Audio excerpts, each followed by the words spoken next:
Hello students, मैं निर्भय शर्मा। आज की वीडियो में बात करने वाले हैं स्केलर एंड डॉट प्रोडक्ट की।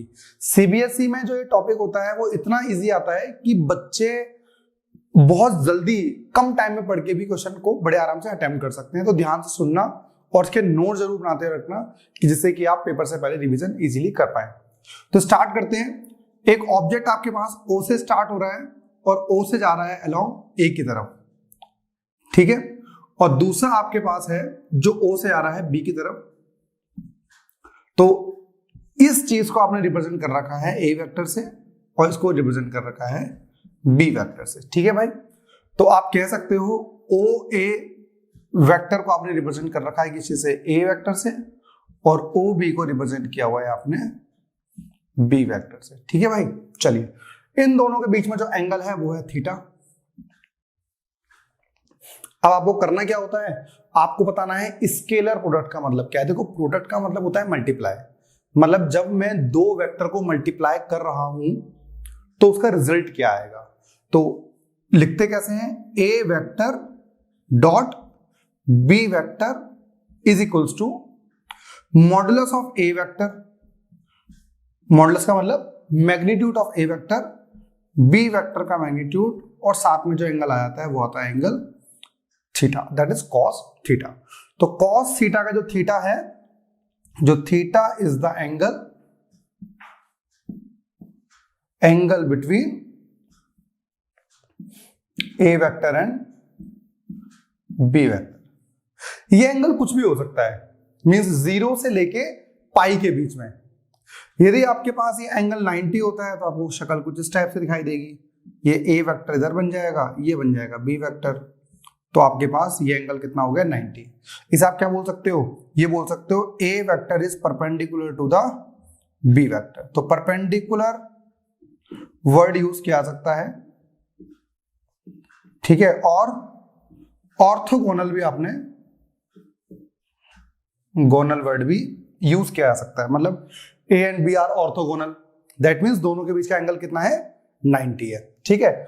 यदि एंगल हम 90 पुट कर दें तो बेटा क्या आ जाएगा यहां पे, तो A vector dot B vector, A vector का मॉडुलस बी वेक्टर का मॉडुलस। बेटा दोनों वेक्टर के बीच में एंगल कितना है, 90। तो cos 90, बेटा बताइए cos 90 क्या होता है, cos 90 0 होता है। तो आपका ए वेक्टर डॉट बी वेक्टर कितना आ गया है, 0 आ गया है। तो जब कभी भी आपसे कहा जाता है कि दो वेक्टर के बीच का एंगल 90 है, तो या तो आपको डायरेक्ट बोल देगा दो वेक्टर के बीच का एंगल 90 है, या फिर ये बोल सकता है कि दोनों वेक्टर परपेंडिकुलर थे या फिर ऑर्थोगोनल थे। दोनों में से चीज कुछ भी कह सकता है वो। यदि आपके पास जो थीटा है, यदि वो पाई होता है तो या तो पाई हो सकता है 180 या फिर 0 हो सकता है। 0 रहता है तो आप एक ही से कह सकते हो ये ए वेक्टर है और ये बी वेक्टर है, तो ऐसा भी हो सकता है। यदि आप दूसरी बात की जाए तो एक वेक्टर इधर है और एक वेक्टर इधर है, तो ये ए वेक्टर इधर हो गया, बी वेक्टर इधर हो गया। दोनों के बीच में एंगल कितना हो गया, 180 डिग्री, और इसे क्या बोल सकते हो आप, पाई भी बोल सकते हो। तो दोनों में से कुछ भी चीज हो सकती है। 180 डिग्री तो पैरेलल या एंटी पैरेलल हो जाएगा, अपोजिट डायरेक्शन में है दोनों, या फिर आपके पास ये चीज आ जाएगी कि यदि ऑर्थोगोनल या परपेंडिकुलर है तो आप बोल दोगे ए डॉट बी क्या है, 0 है। अच्छा, अब हम बात करते हैं ए वेक्टर का मैग्नीट्यूड और बी वेक्टर का मैग्नीट्यूड का क्या मतलब होता है। हालांकि ये बच्चों को पता होगा क्योंकि ये हम सेकंड वीडियो पढ़ रहे हैं वेक्टर्स के बारे में, ठीक है ना। तो इससे पहले जो बेसिक की वीडियो रही होगी उसमें आपने पढ़ा होगा कि मैग्नीट्यूड कैसे निकालते हैं। तो मैं रिवीजन थोड़ा सा करवा देता हूं। रिवीजन में क्या है, जैसे ए वेक्टर कोई भी दिया हुआ है, एक्स आई कैप, वाई जे कैप और जेड के कैप, और आपसे कहा जाए बेटा इसका मैग्नीट्यूड बता दीजिए, तो क्या करोगे, अंडर रूट में आई का कोफिशिएंट कितना है, एक्स स्क्वायर, वाई स्क्वायर और जेड। बेटा यहां पे ना के से पहले जेड भी लगा लेना, जेड के, तो जेड का स्क्वायर। तो मतलब जो भी कोफिशिएंट होगा उसका जब आप स्क्वायर कर देते हो तो क्या आ जाता है आपके पास, मैग्नीट्यूड आ जाता है। जैसे एक एग्जांपल के तौर पे मैं आपको एक क्वेश्चन बता दूं। जैसे आपके पास एक दिया हुआ था 2i cap minus 3j cap और प्लस 5k कैप। आपसे कहा जाए बेटा इसका मैग्नीट्यूड बता दीजिए, तो क्या कर दोगे, अंडर रूट 2 का स्क्वायर प्लस -3 का स्क्वायर और प्लस 5 का स्क्वायर, तो हमारे पास आ जाएगा 4 + 9 + 25 एंड दैट वाज √38। तो ये आपका क्या आ गया है, ए वेक्टर का मैग्नीट्यूड। तो जब आप प्रेजेंटेशन लिखोगे तो बेटा बहुत ध्यान देना है, क्योंकि ए वेक्टर का मतलब होता है सिर्फ डायरेक्शन, मैग्नीट्यूड का मतलब होता है जो आप निकालते हो तो उसकी लेंथ वेक्टर की शो कर रहा होता है। तो बेसिकली आपके पास मैग्नीट्यूड बड़े आराम से इजीली आप फाइंड कर लोगे।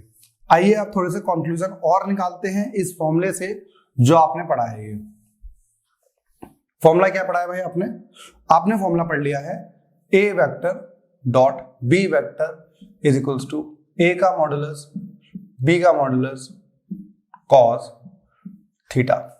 जैसा कि आप सभी को पता होगा, आप सबने आई कैप, जे कैप और के कैप पढ़ा हुआ है। बेटा क्या होता है ये तीनों चीजें? These are the unit vectors along I x axis, y axis and z axis respectively। मतलब कि जो आई कैप है वो यूनिट वेक्टर है along x axis, जे y axis की तरफ और के z axis की तरफ। और आपको पता है यूनिट वेक्टर का मतलब क्या होता है? यूनिट वेक्टर वो वेक्टर होता है जिसका मॉडुलस 1 होता है, मतलब जिसका मैग्नीट्यूड 1 होता है। अब हम बात करते हैं इन यूनिट वेक्टर्स के साथ कुछ ऑपरेशंस की। सपोज मान लीजिए हम दो वेक्टर लेते हैं, दोनों के दोनों क्या है, आई कैप है, तो आई डॉट आई, तो ए की जगह आई है, बी की जगह भी आई है, तो क्या करेंगे बेटा, राइट साइड में लगाएंगे तो क्या होता है, ए का मैग्नीट्यूड तो आई कैप का मैग्नीट्यूड, फिर दूसरा भी आई कैप है तो उसका भी मैग्नीट्यूड। बेटा आई डॉट आई का मतलब क्या है, एक वेक्टर ये हो गया, दूसरा वेक्टर भी, क्योंकि आई कैप का मतलब होता है unit vector along x axis. तो भाई ये वाला भी अलोंग एक्स एक्सिस होगा, ये वाला भी अलोंग एक्सिस होगा, तो बताइए इन दोनों के बीच में एंगल कितना होगा, 0। तो इन दोनों के बीच में एंगल बन चुका है 0, तो यहां पे आ जाएगा cos 0। तो आई डॉट आई, बेटा इसकी वैल्यू 1, इसकी वैल्यू 1 और cos 0 1, तो मतलब आई डॉट आई का जो रिजल्ट आता है वो कितना आता है, 1 आता है।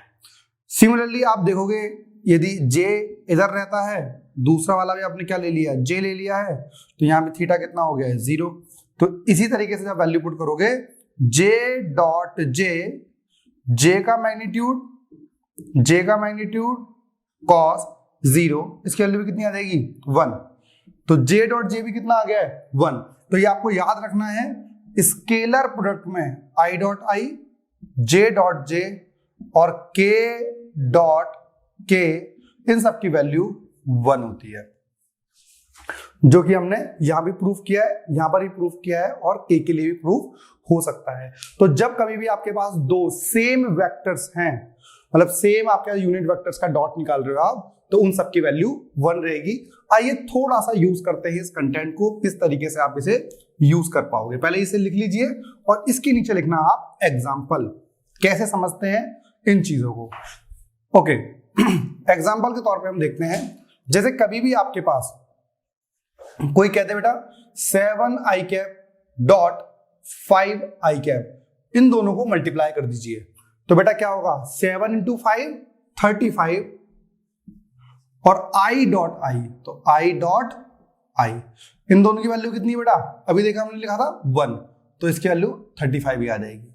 जैसे कभी आपसे कोई कहता है 75 आई कैप प्लस 74 जे कैप, 74 जे कैप नहीं ले पाएंगे हम, क्योंकि जे वाली मल्टीप्लाई अभी हमने सीखी नहीं है, और इनटू में 2 आई कैप, तो 75 × 2 हम करेंगे तो 150 आ जाएगा, और आई कैप डॉट आई कैप करेंगे तो हमारे पास कितना आ जाएगा बेटा, जल्दी बताइए, 1।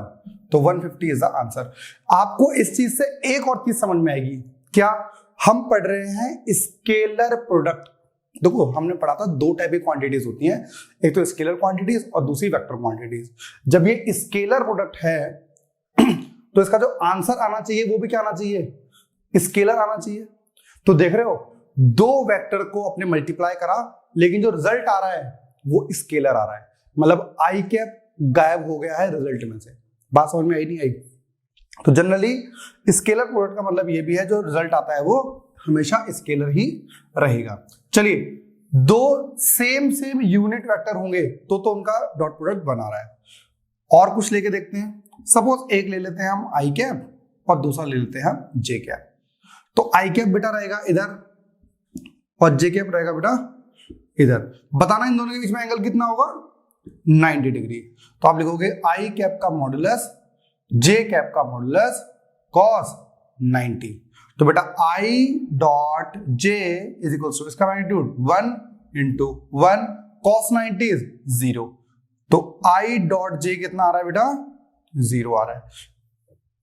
मतलब जब दो अलग यूनिट वेक्टर होंगे तो दोनों का डॉट 0 आ रहा है। एक और लेके देख लेते हैं J डॉट के।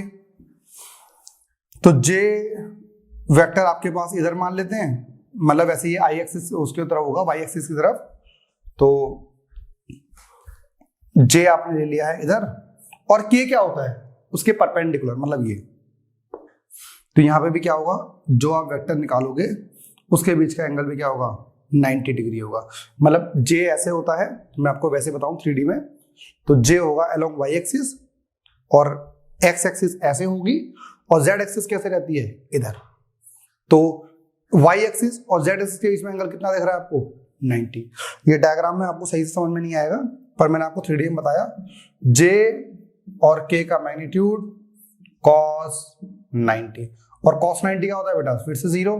तो J डॉट K आपके पास क्या आ रहा है, 0 डिग्री आ रहा है। तो जनरली आपके पास जितने भी अलग अलग यूनिट वेक्टर हैं, I dot J, J dot K, K dot I, सबकी वैल्यू कितनी होती है, 0। और लास्ट वाले में क्या पड़ा था, सेम वालों की वैल्यू क्या होती है, जल्दी बताइए, 1 होती है। तो ये चीज आपके लिए इंपॉर्टेंट रिजल्ट है, याद कर लेना, याद रखना, आगे बहुत काम आने वाले हैं। तो आइए अब थोड़ा सा हम मल्टीप्लिकेशन करना सीखते हैं कि आप किस तरीके से दो वेक्टर्स को मल्टीप्लाई कर सकते हो। जैसे मैं एग्जांपल दूं आपको, 3i cap plus 5j cap dot 2i cap. अब आपको इन दोनों को क्या करना है, डॉट करना है। तो सबसे पहले आप इस वेक्टर को मल्टीप्लाई करोगे इसके साथ। तो 3i cap dot 2i cap plus, फिर इसको मल्टीप्लाई करोगे, बेसिक अलजेब्रा लगाना है आपको। तो 5j कैप का मल्टीप्लाई करने वाले हो आप 2i कैप के साथ। तो 3 into 2 6 i dot i plus 5 into 2 10 i dot j। बेटा i डॉट j क्या होता है, 0 और i डॉट i 1। तो 6 इंटू 1 प्लस 10 इंटू 0, तो कितना आ गया है, 6 इज आंसर। तो मैं आपको एक शॉर्टकट बता दूं उसके लिए। चलिए एक और क्वेश्चन देख लेते हैं, फिर शॉर्टकट देखेंगे। जैसे 3i कैप और 2j कैप और आपको डॉट करना है 3k कैप के साथ। बताइए आंसर क्या होगा। पहले 3i कैप को इससे मल्टीप्लाई करेंगे, तो 3i कैप 3k कैप और 2j cap dot 3k cap. तो 3 3 जा 9 i dot k plus 6j dot k। बेटे दोनों अलग अलग यूनिट वेक्टर दिख रहे हैं ना, और दो अलग यूनिट वेक्टर का मल्टीप्लाई क्या होता है, 0। तो ये 9 इंटू 0 और प्लस 6 इंटू 0, तो ओवरऑल वैल्यू आ गई बेटा 0 आ गई। तो आप एक चीज मैं आपको बता दूं, शॉर्टकट, कभी भी आपको मल्टीप्लाई करना हो किसी भी दो वेक्टर्स को, यदि सेम से मल्टीप्लाई कर रहे होगे वही आंसर आएगा। जैसे 3i 2i, तो 3 2 जा 6, 5 into 2 into 5 10, i dot j 0 आ जाएगा। तो आंसर डायरेक्ट क्या रहा, 6। ये आपको करके नहीं दिखाना, अभी आप फर्स्ट टाइम इसे पढ़ रहे हो ना, इसीलिए मैं आपको करके दिखा रहा हूं। इसकी वैल्यू नहीं है, पेपर में इस चीज की मार्क्स नहीं मिलेंगे, ये एक्स्ट्रा काम है आपके पास जो आपको प्रैक्टिस में आके बहुत छोटा हो जाना चाहिए। तो मैं आपको बताता हूं अभी एक एग्जांपल जिसका आंसर आप तुरंत बता दोगे। आइए थोड़ी सी प्रैक्टिस कर लेते हैं। 2i cap plus 3j cap dot 3i cap plus 4j cap. बेटा देखो 2i को मल्टीप्लाई करोगे पहले 3i के साथ, तो आ गया 6, प्लस 2i को मल्टीप्लाई करोगे आप 4j के साथ, तो बेटा 2 4 जा तो 8 होता है, लेकिन i डॉट j कितना होता है, 0, प्लस 3j को इसके साथ और 3 3 जा 9, लेकिन j डॉट आई कितना होता है 0 प्लस 3 4 जा 12, j डॉट j कितना होता है 1। तो बेसिकली आपके पास ये 0 हो गया है, ये 0 हो गया है, 6 और 12 18 इज द आंसर। तो बड़े आराम से आप डायरेक्ट क्वेश्चन में निकाल सकते हो। एक थोड़ा सा प्लस माइनस वाला भी देख लेते हैं। 2i cap minus 3j cap plus 5k cap, multiply करना चाह रहे हो आप इसके साथ 3i cap plus 2j cap minus 6k cap. तो बताइए भाई इसका आंसर क्या आने वाला है। 2i 3i के साथ कितना रहेगा 6, 2i इसके साथ करोगे तो 0, 2i इसके साथ करोगे तो 0, 3j का इसके साथ माइनस 6, अब इसका इन दोनों से करोगे तो 0 आ जाएगा। 5k का इसके साथ 5 8 3 15, लेकिन i डॉट k करोगे तो 0, इसका इसके साथ 0, इसका इसके साथ माइनस 30, तो ये दोनों हो गया minus 30 is the answer. So this will be the answer. किसके लिए? तो आप देख रहे होगे, ऑब्जर्व कर रहे होगे कि जितने भी डॉट प्रोडक्ट आप निकाल रहे हो एट द लास्ट उनका जो प्रोडक्ट है वो स्केलर क्वांटिटी में आ रहा है, और हर किसी वेक्टर का जो दो का मल्टीप्लाई करते हो तो स्केलर क्वांटिटी में ही आंसर रहेगा। चलिए, तो अभी तक आपको समझ में आ गया है कि दो प्रोडक्ट को यदि मल्टीप्लाई करना हो तो आप किस तरीके से कर सकते हैं स्केलर के केस में। ठीक है भाई, चलिए अब कुछ हम इसकी प्रॉपर्टीज की बात करें तो प्रॉपर्टीज क्या रहेगी? पहली, a dot B is equals to B dot A, a dot B और b डॉट ए बराबर होता है। जैसे कभी आपसे कहा जाए 3i cap dot 2j cap, तो कितना आएगा 3 2 जा 6, i डॉट j दोनों के बीच में एंगल कितना है 0, 2i कैप 3i कैप, बेटा 2 3 जा 6, i डॉट i, अब इसे उल्टा कर दो 3i कैप 2i कैप, अब बताना जरा 6i डॉट i, तो बेटा दोनों का आंसर बनी तो 6 ही तो हुआ, क्योंकि दोनों बनी आ रहे हैं। बेसिकली दोनों का आंसर सेम रहता है। कभी भी आपको यदि आपके पास ऐसा दिया गया है a plus B vector dot C vector, आप अंदर डायरेक्ट मल्टीप्लाई कर सकते हो a dot C plus B dot C, और किसी को भी आगे पीछे भी लिख सकते हो क्योंकि दोनों का डॉट का मतलब सेम ही रहता है। बात समझ में आ गई नहीं आ गई? ये प्रॉपर्टी आप यूज कर सकते हो। तीसरी प्रॉपर्टी आप क्या यूज करोगे? आपको पता लग गया है i dot I, j dot J और k डॉट के, इन सब की वैल्यू 1 होती है। i dot J, j dot के और k डॉट आई की वैल्यू 0 होती है। बहुत बढ़िया। चौथी चीज, a डॉट बी 0 होता है कब बेटा? जब a वेक्टर b वेक्टर के परपेंडिकुलर होगा। तो पांचवी प्रॉपर्टी आप लिख सकते हो, आप किसी भी वेक्टर को m से मल्टीप्लाई करोगे तो पूरा वेक्टर भी मल्टीप्लाई हो जाएगा। यदि आप किसी को m से मल्टीप्लाई करते हो वेक्टर को तो m a लिख सकते हो। फॉर एग्जाम्पल, जैसे कभी आपके पास एक वेक्टर दिया हुआ है, a वेक्टर दिया हुआ था आपके पास 2i cap plus 3j cap, और आपसे कहा जाता है बेटा 5a कैप निकालिए, तो मतलब 5 इंटू इस पूरा वेक्टर, तो 5 into 2i cap plus 3j cap, तो 5 2 जा 10i कैप और 15j कैप। तो ये पूरा आपको कंटेंट यहां से मिल रहा है कि किसी भी वेक्टर को मल्टीप्लाई कर सकते हो। ये कुछ बेसिक सी प्रॉपर्टीज। एक चीज और आप लिख सकते हो, यदि कोई दो वेक्टर पैरेलल हैं, कोई दो वेक्टर पैरेलल हैं तो क्या करोगे आप? कोई दो वेक्टर पैरेलल हैं तो क्या रहेगा? ये एक केस हो सकता है बेटा जब वो दो वेक्टर पैरेलल हो, जब एक वेक्टर दूसरे वेक्टर के लैम्डा टाइम्स होगा, तो आप कह सकते हो कि दोनों वेक्टर पैरेलल थे। कैसे, मैं बताता हूं।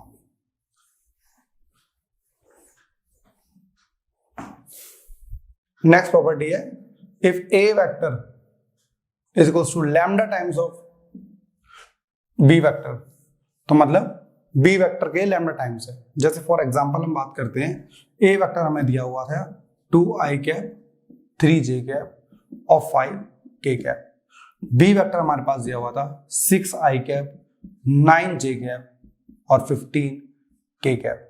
अच्छा मैं इसमें से क्या ले लूं, कुछ कॉमन ले लूं, क्या 3 कॉमन ले सकता हूं, तो क्या बच जाएगा 2i कैप, 3j कैप और 5k कैप।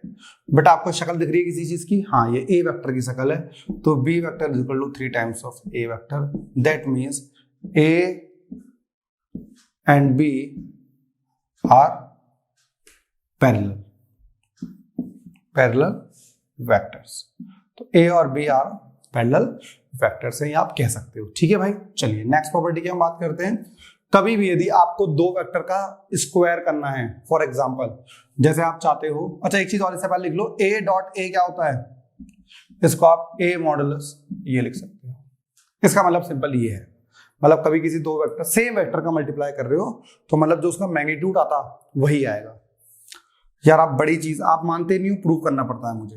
तो 2i cap plus 3j cap, इस वेक्टर को क्या मान लेते हैं हम, a वेक्टर मान लें, इसी वेक्टर से मल्टीप्लाई कर दो, तो 2i cap plus 3j cap, ये तो है ना a डॉट a।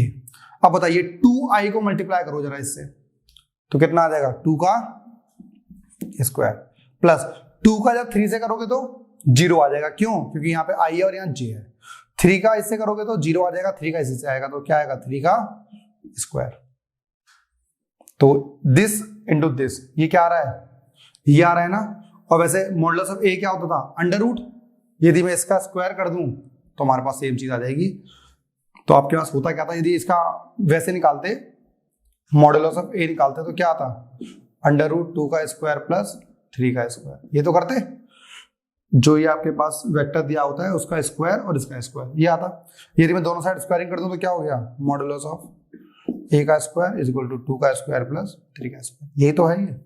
तो दैट मींस किसी भी दो वेक्टर को यदि आप कभी डॉट लिखा हुआ है तो आप उसे मॉडुलस का स्क्वायर लिख सकते हो, सेम। चलिए इसी तरीके से यदि हम बात करें a प्लस b वेक्टर का स्क्वायर, तो इसे क्या लिख सकते हो बेटा, a vector plus b vector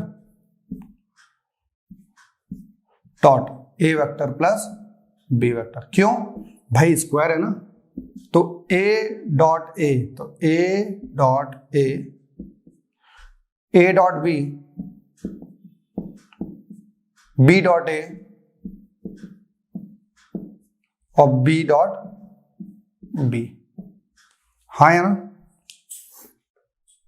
बोली जल्दी से, क्योंकि डॉट था तो जब आप नॉर्मल मल्टीप्लाई भी करते हो तो बीच में क्या लगाओगे, डॉट लगाओगे। तो बेटा अभी बताया हमने a डॉट a को क्या लिख सकते हैं, a के मॉडुलस का स्क्वायर, a डॉट b और b डॉट a सेम रहेगा तो क्या आ जाएगा 2 ऑफ a डॉट b और प्लस b के मॉडुलस का स्क्वायर।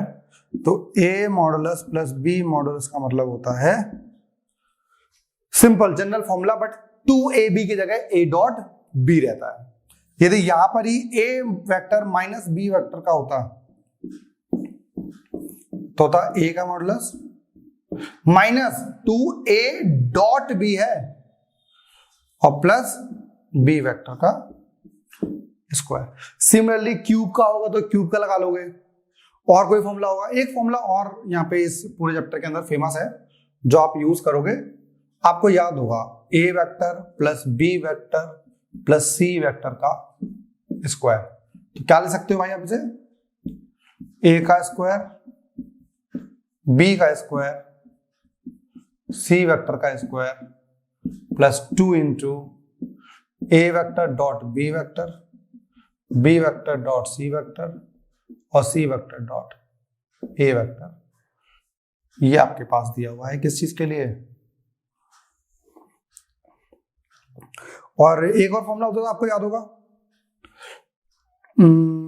और कौन सा लिख सकते हो, माइनस वाला, a square minus b square वाला। क्या होता है, a vector plus b vector dot a vector minus b vector. तो क्या लिख सकते हो आप, a वेक्टर का मॉडुलस माइनस b वेक्टर का मॉडुलस। तो आइए इन सभी के ऊपर कुछ क्वेश्चंस करते हैं, कुछ एग्जांपल्स करते हैं, उसके बाद आपको समझ में आएगा कि ये वेक्टर का आप किस तरीके से यूज कर सकते हैं। अब स्टूडेंट्स जो भी तक हमने पढ़ा है उसके ऊपर हम करना शुरू करते हैं क्वेश्चंस। क्योंकि हमें समझ में वही आएगा और पेपर में आने भी वही है। तो सबसे पहले तो आपके पास बहुत ही सिंपल चीज हो सकती है, आपसे कहा गया है a plus 3b dot 2a minus b का डॉट निकालिए। तो सबसे पहले तो आपको क्या करना पड़ेगा, इस चीज को निकालने के लिए आप सिर्फ इसे सॉल्व करना चाहते हो तो a vector plus 3 times of b vector. यदि आप सिर्फ ये चीज निकालना चाहते हो तो पहले तो b को 3 से मल्टीप्लाई करना पड़ेगा। a एज इट इज लिख दीजिए i cap j cap plus 2 k cap और साथ में है बीच में प्लस 3 टाइम्स ऑफ b। इस b को 3 से मल्टीप्लाई कर देते हैं बेटा, 3 से करोगे तो 3 3 या 9 i कैप आ जाएगा, 6 j कैप आ जाएगा और माइनस 3 k कैप आ जाएगा। अब यदि आप 9 i कैप और इसे ऐड करते हो तो ये 10 i कैप आ जाएगा, ये 7 j कैप आ जाएगा और यहाँ पे माइनस k कैप आ जाना चाहिए। ये आपके पास आ जाएगा a vector plus 3 times of b vector. इसके बाद हमें निकालना है 2a माइनस b वेक्टर। तो मतलब इसका मतलब क्या है, a वेक्टर को 2 से मल्टीप्लाई करो, जब इसे 2 से मल्टीप्लाई करोगे तो कितना हो जाएगा 2i cap 2j cap plus 4k cap. Minus करना है इसमें से किसको, b वेक्टर को। तो b वेक्टर को माइनस करना है तो सबके साइन क्या हो जाएंगे, चेंज हो जाएंगे। तो ये प्लस 3i था माइनस 3i हो गया, माइनस 2j हो गया और प्लस k कैप हो चुका है। अब आगे से फर्दर सॉल्व करते हैं हम, 2i cap minus 3i cap, तो माइनस i कैप बचेगा यहाँ पे, ये 2j कैप है माइनस 2j कैप है तो ये आपके पास 0 बच जाएगा और यहाँ पे आपके पास 4k और ये आपका हो गया है 5k कैप। ये दूसरी इक्वेशन आपके पास आ चुकी है। अब इस चीज को और इस चीज का आपको क्या निकालना है, डॉट निकालना है। तो निकाल दीजिए डॉट, लिख लेते हैं 10i cap plus 7j cap minus k cap dot minus i cap plus 5k cap. तो i कैप से मल्टीप्लाई होगा, ये माइनस है ये प्लस माइनस 10, j कैप वाला तो कोई है नहीं तो ये 0 ही रहेगा, ये आपका 5 और माइनस वाली माइनस 5 तो माइनस 15 इज द आंसर। तो देखो आंसर आपका स्केलर में आना चाहिए, ये थोड़ा सा ध्यान रखना। इसी का थोड़ा सा एडवांस क्वेश्चन है, आपको a का मैग्नीट्यूड दिया हुआ है, b का दिया हुआ है, a डॉट भी दिया हुआ है, पर आपको ये चीज फाइंड करनी है। तो आप क्या कर सकते हो, रेगुलर मल्टीप्लाई कर सकते हो। पहले इसको मल्टीप्लाई करेंगे इस पूरे के साथ, तो 3a vector 2a vector plus 7b vector dot में minus 5b vector 2a vector plus 7b vector, 2 3 जा 6, a dot a dot a का मतलब क्या होता है, a का square, 7 into 3 21 a dot b minus into this minus 10 a dot b और minus 35 b के मॉडल्स का स्क्वायर। ये चीज आ गई है भाई। तो 6 a के मॉडल्स का स्क्वायर बेटा 21 माइनस 10 11 a डॉट b और माइनस 35 b वेक्टर का मॉडुलस। अब हमें सिर्फ क्या करना है, a की वैल्यू पुट करनी है, 6 इंटू 2 का square plus 11 into 1 minus 35 into 1 का स्क्वायर। तो ये 2 2 जा 4 24 प्लस 11 माइनस 35, तो 35 माइनस 35 आंसर आपका आ गया है 0। तो इस टाइप का क्वेश्चन भी आपको दिख सकते हैं जहां पे आपको मैग्नीट्यूड दे दिया जाएगा और वेक्टर को फाइंड करना है। तो ये भी बहुत सिंपल कंसेप्ट था। अब आते हैं नेक्स्ट चीज के ऊपर, जहां पे वो आपको स्टार्टिंग से ही कह रहा है सॉरी, ए और बी वेक्टर जो आपके पास है वो आपके पास परपेंडिकुलर वेक्टर्स हैं। Now we have to find the lambda. तो आपको पता होगा जब ए वेक्टर और बी वेक्टर एक दूसरे साथ परपेंडिकुलर होते हैं तो क्या होता है, ए डॉट बी की जो वैल्यू होती है वो क्या होती है बेटा 0। तो आपको क्या लिखना है, एक वेक्टर ऊपर वाला लिखना है 2i कैप प्लस लैम्डा जे कैप प्लस के cap dot i cap minus 2j cap plus 3k cap, और दोनों का डॉट कितना आएगा भाई 0 आएगा। तो 2i डॉट i 2 लैम्डा जे और -2 लैम्डा, और के और ये 3 is equals to 0। 2 + 3 5 - 2 lambda is equals to 0। 5 is equals to 2 lambda और लैम्डा इज इक्वल्स टू 5/2। यदि लैम्डा की वैल्यू आप 5/2 लिखते हो तो आप ये कह सकते हो कि ये दोनों वेक्टर आपके पास क्या रहेंगे, परपेंडिकुलर रहेंगे। अदरवाइज आप इसे परपेंडिकुलर नहीं बोल सकते। तो आपके पास सिंपल 1 मार्कर में आपके पास जो 20 क्वेश्चन आने वाले हैं उसमें से इसके ऊपर परपेंडिकुलर वेक्टर के ऊपर क्वेश्चन आपके पास डेफिनेटली मिलने के चांसेस हो सकते हैं। जो नेक्स्ट क्वेश्चन है वो भी यही कह रहा है, उसमें भी क्या रहेगा, A डॉट B वेक्टर दोनों परपेंडिकुलर हैं, तो A डॉट B क्या रहेगा आपके पास 0 रहने वाला है। तो क्या करेंगे भाई, 3 × 1 3, 2 × P 2P और 9 × 3 + 27 is equals to 0। So 2P + 30 is equals to 0, 2P is equals to -30 and P is equals to -15। यदि आप P की वैल्यू -15 पुट करते हो तो आप कह सकते हो कि ये दोनों वेक्टर आपके पास परपेंडिकुलर रहेंगे। तो पहले क्वेश्चन का तो आंसर हो गया, लेकिन सेकंड क्वेश्चन का आंसर क्या रहेगा अब वो समझते हैं। आपसे ही कह रहा है A vector lambda times of यदि B वेक्टर है तो आप बड़े आराम से कह सकते हो कि ये दोनों जो वेक्टर हैं वो दोनों पैरेलल है। मैंने आपको बताया भी था जिसमें हमने प्रॉपर्टीज वाला पार्ट किया। तो A वेक्टर को सपोज आप मान लेते हैं A1 i cap, A2 j cap, A3 k cap plus is equal to lambda times of B1 i cap, B2 j cap और B3 k कैप। यदि आप इन तीनों को मल्टीप्लाई कर लीजिए तो A1 i cap, A2 j cap, बेटा ये जनरल चीज बता रहा हूं आपको, हर क्वेश्चन के लिए डायरेक्ट यूज कर लेना। इसके बाद लैम्डा टाइम्स करोगे तो lambda B1 i cap, lambda B2 j cap और लैम्डा B3 k कैप। बेटा अब यदि दो वेक्टर एक दूसरे के साथ बिल्कुल इक्वल हैं तो आई कैप वाली टर्म आई कैप के बराबर होनी चाहिए, जे कैप वाली जे कैप के बराबर और के कैप वाली के कैप के बराबर। आप खुद सोच के देखिए, 2 आई कैप और 3 जे कैप यदि एक वेक्टर के बराबर है तो क्या वो 5 आई कैप और 6 जे कैप हो सकता है? नहीं, क्योंकि इसके बराबर होने का मतलब क्या है, बिल्कुल एज इट इज। तो यहाँ पे आई कैप के पहले क्या है 2 और यहाँ पे क्या है 5। यदि यहाँ पे 2 होता तो सही रहता, यहाँ पे 3 जे कैप और यहाँ पे 6, तो यहाँ पे भी 3 होना चाहिए था, तभी तो दो वेक्टर बराबर होंगे ना। तो यहाँ के क्या है A1 है और वहां पे क्या है लैम्डा B1 है, तो B1 को नीचे ले आइए, तो A1/B1 is equals to lambda. फिर यहाँ पे क्या है, यहाँ पे A2 है, वहां लैम्डा B2 है, तो A2/B2 is equals to lambda. फिर वहां पे A3/B3 is equals to lambda.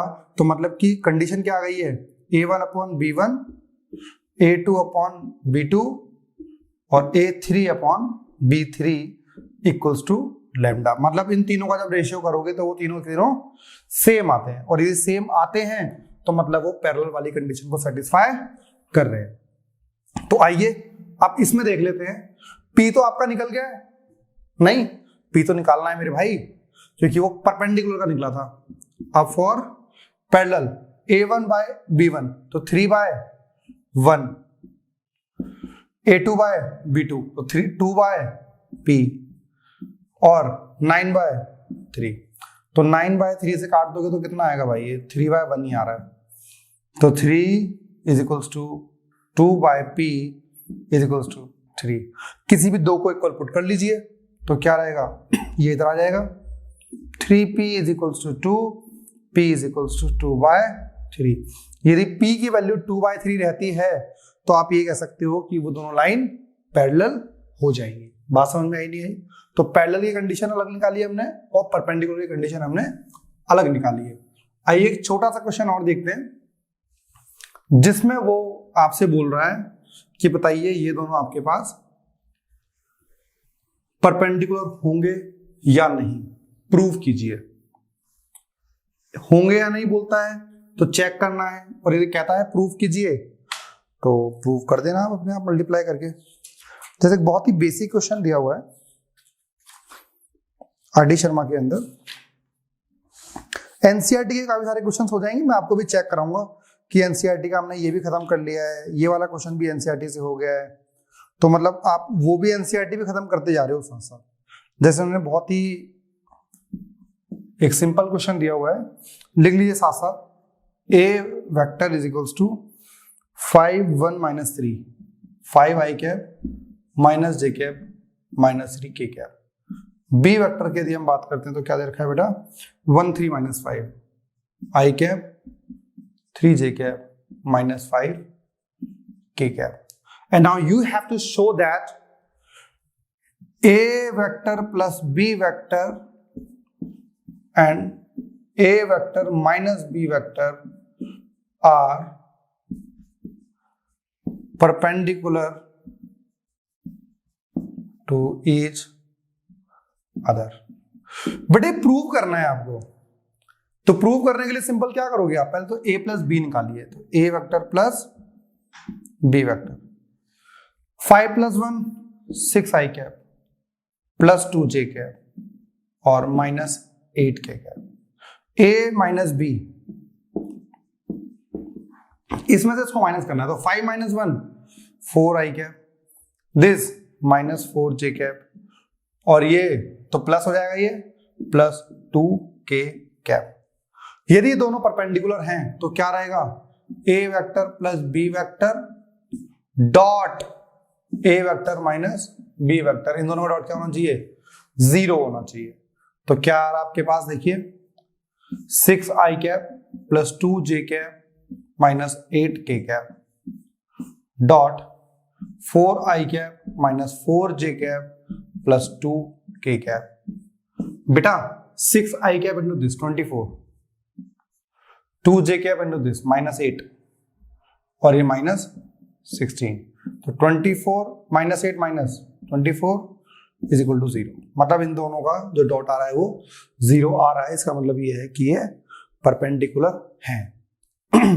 ये चीजें आपके पास इस टाइप से कुछ चीजें परपेंडिकुलर वाले के ऊपर मिल जाएंगी। एक क्वेश्चन और मैं बताता हूं, उस क्वेश्चन के आगे इंपॉर्टेंट लिख लेना, क्योंकि उसमें सिंपल चीज नहीं करनी है आपको। भाई ऐसे ही क्वेश्चन सीबीएसई के अंदर मिलते हैं, एक अगली वीडियो में बनाऊंगा, उसमें आपके हायर थोड़े अच्छे लेवल के क्वेश्चन करवाऊंगा इस वेक्टर के। तो पहले आपका बेसिक क्लियर हो जाए, उसके बाद फिर हम अच्छे क्वेश्चन भी इसके ऊपर कर सकते हैं बड़े आराम से। तो क्वेश्चन ये है, इंपॉर्टेंट है, ये अच्छा क्वेश्चन है थोड़ा सा। आपके पास दिया हुआ है ए प्लस बी का जो मैग्नीट्यूड है that is equals to A vector का मैग्नीट्यूड। तो इन दोनों का वेक्टर का मैग्नीट्यूड जो है वो ए वेक्टर के बराबर है। So now you have to prove that, क्या प्रूव करना है आपको, 2a vector plus b vector is perpendicular to b vector. मतलब आपको ये प्रूव करना है कि ये इन दोनों का जो सम है ये b वेक्टर के परपेंडिकुलर है। मतलब ये आपको गिवन है, और टू प्रूफ क्या है, जल्दी बताइए, कि 2a vector plus b vector dot b vector कितना आ जाना चाहिए, 0 आ जाना चाहिए, हाँ या ना। चलिए पहले हम अब ये जब कभी भी आपके पास ऐसा कोई वेक्टर दे रखे हो दो, आपके पास कोई चारा नहीं बचता कुछ करने का, आपके पास सिर्फ एक तरीका रहता है, क्या कर दो, इन दोनों का स्क्वायर कर देते हैं। तो स्क्वायर करोगे तो क्या आ जाएगा मेरे भाई, a प्लस बी वेक्टर का square is equals to A vector का स्क्वायर। इसे ओपन करोगे तो a के मॉडुलस का स्क्वायर प्लस b के मॉडुलस का square plus 2a dot b is equals to a के मॉडुलस का स्क्वायर। तो भाई ये और ये दोनों तो कट गए, तो क्या आ गया है, b के मॉडुलस का square plus 2a dot b is equal to 0। तो इससे आगे फर्दर ये सॉल्व हो नहीं सकता। तो इसने फायदा क्या दे दिया हमको, ये एक इक्वेशन लेके आ गया है। अब हमें प्रूफ क्या करना है, इन दोनों का डॉट क्या होना चाहिए, 0 होना चाहिए। तो क्या करते हैं भाई, अभी आपको प्रॉपर्टी पता है, दो वेक्टर का डॉट निकालते हैं तो अलग अलग से मल्टीप्लाई कर देते हैं। तो पहले इस b को मल्टीप्लाई करेंगे हम इसके साथ, तो क्या लिखोगे 2a vector dot b vector plus b को इसके साथ, तो b dot b vector dot b vector, ये निकाल रहे हैं ना, तो ये आ गया 2a dot b plus b vector का स्क्वायर, हमें ये निकालना था। अब देखिए फ्रॉम इक्वेशन नंबर 1 इस पूरे की वैल्यू क्या है 0,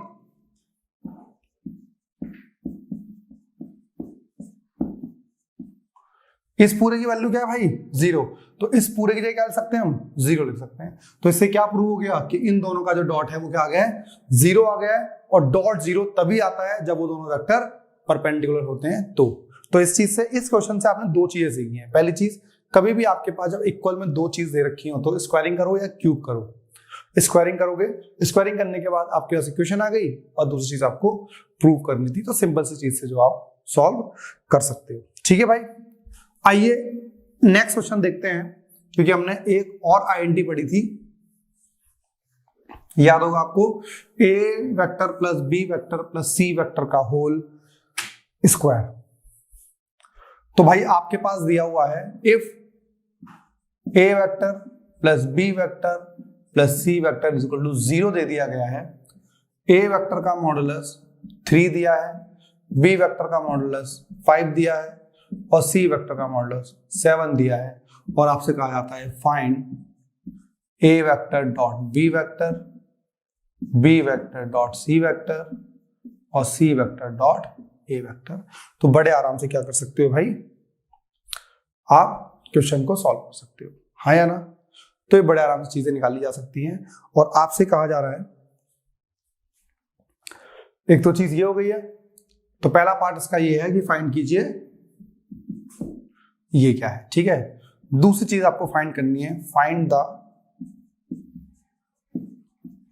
angle between B and C।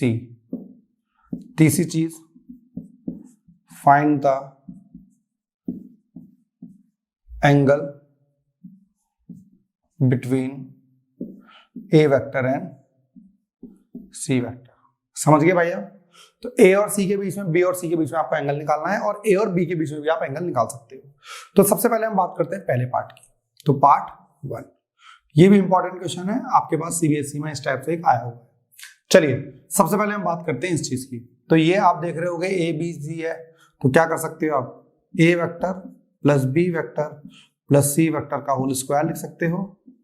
A vector का मॉडुलस, B वेक्टर का मॉडुलस, और C वेक्टर का modulus plus 2 into A dot B, B dot C, और C डॉट A। ये आप पढ़ चुके हो, ठीक है भाई। आपके पास अब क्या है भाई, इस पूरी की वैल्यू कितनी है 0, तो ये तो 0 हो गया। A का स्क्वायर, 3 का स्क्वायर प्लस 5 का स्क्वायर प्लस 7 का square plus 2 into A dot B, B dot C, और C डॉट A आपके पास आ गया है।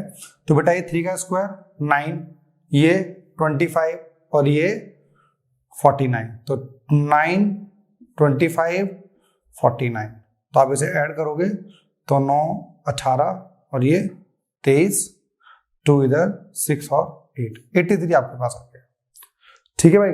तो इस चीज को इधर लेकर आओगे तो क्या आएगा, -83 is equals to 2 into A dot B, B dot C, C dot A। भाई 2 को नीचे ले आइए तो -83/2 आ जाएगा आपके पास पहले वाले पार्ट का आंसर। तो ये तो बहुत सिंपल है। बात आती है नेक्स्ट के 2 पार्ट की, ठीक है भाई। इन 2 पार्ट में आप क्या करोगे, B और C का एंगल कैसे फाइंड करोगे आप, एंगल, ये चीज कैसे की जाएगी, ये आपको देखने वाली बात है, ठीक है भाई। सेकंड वाले पार्ट की बात करते हैं। सेकंड वाले पार्ट में एक चीज हम देख सकते हैं, ध्यान से सुना, ध्यान से, जिस जिसके बीच में एंगल निकालना हो उसे रखना एक तरफ, जिस जिसके बीच में एंगल निकालना हो उसे रखना एक तरफ। तो भाई आपको पहले एंगल चाहिए बी और सी के बीच में, तो बी और सी को रख लो एक तरफ, तो B vector plus C vector, बाकी उस साइड क्या चला जाएगा बेटा, माइनस ए वेक्टर उधर जा चुका है, हाँ या ना। फिर आप क्या कर देंगे, स्क्वायरिंग, मॉडुलस में लिख सकते हैं आप इसे, हम सिर्फ मैग्नीट्यूड लेते हैं तो स्क्वायरिंग बोथ साइड कर दीजिए, तो इस स्क्वायरिंग करोगे तो माइनस ए वेक्टर का स्क्वायर। तो इसका सॉल्व करेंगे कितना आएगा, बी वेक्टर का मॉडुलस सी वेक्टर का modulus plus 2a vector dot B vector dot C vector, ये तो रहेगा ना, a प्लस बी का square, B vector dot C vector का स्क्वायर, और ये आ जाएगा मॉडुलस ऑफ ए का स्क्वायर, क्योंकि स्क्वायर है तो माइनस गायब हो जाएगा।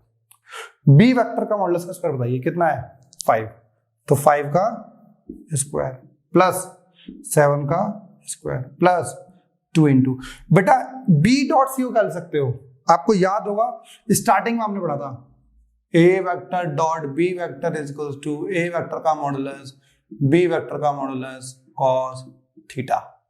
तो यहाँ पे जो थीटा था वो किसके बीच में था, ए और बी के बीच में, यहां पे भी लिख सकते हो आप इसे बी वेक्टर का मॉडुलस सी वेक्टर का मॉडुलस कॉस थीटा। तो यहाँ पे थीटा किसके बीच का होगा, बी और सी के बीच का, वही आपको निकालना था।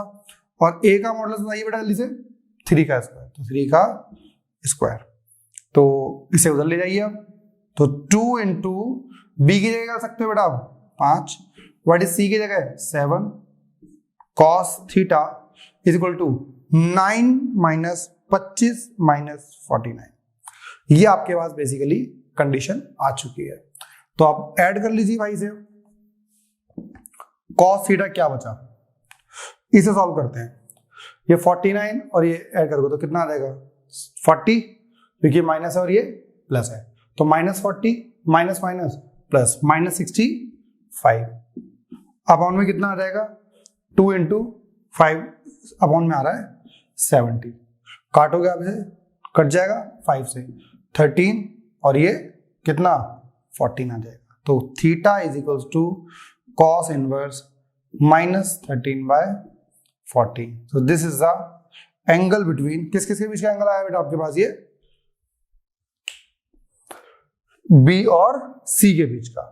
नेक्स्ट में क्या निकालना है आपको, ए और सी की जगह हम एक काम करते हैं, क्योंकि दोनों साथ में सी के साथ निकाले ना, ए और बी का एंगल निकाल लेते हैं। चलिए आप भी खुश हो जाएंगे, ए और बी का एंगल।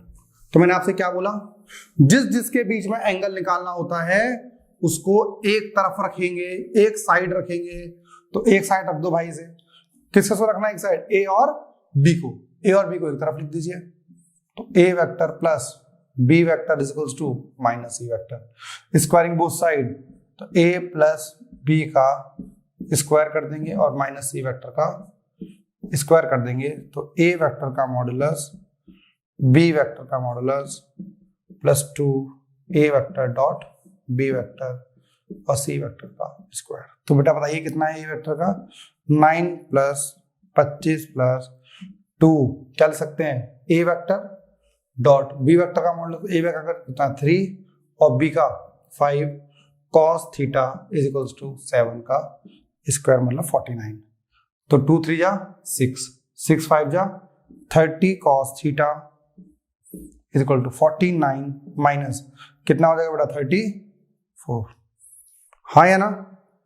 चलिए बताइए ये कितना हो जाएगा 34 और वहां पे कितना आ जाएगा, जिस तो हमारा कॉस थीटा आ जाएगा 49 माइनस 34 15/30, कितना आ गया 1/2। तो कॉस थीटा की वैल्यू बताइए बेटा 1/2 को आती है, cos theta is equal to cos π/3, तो थीटा कितना आ गया π/3 आ गया।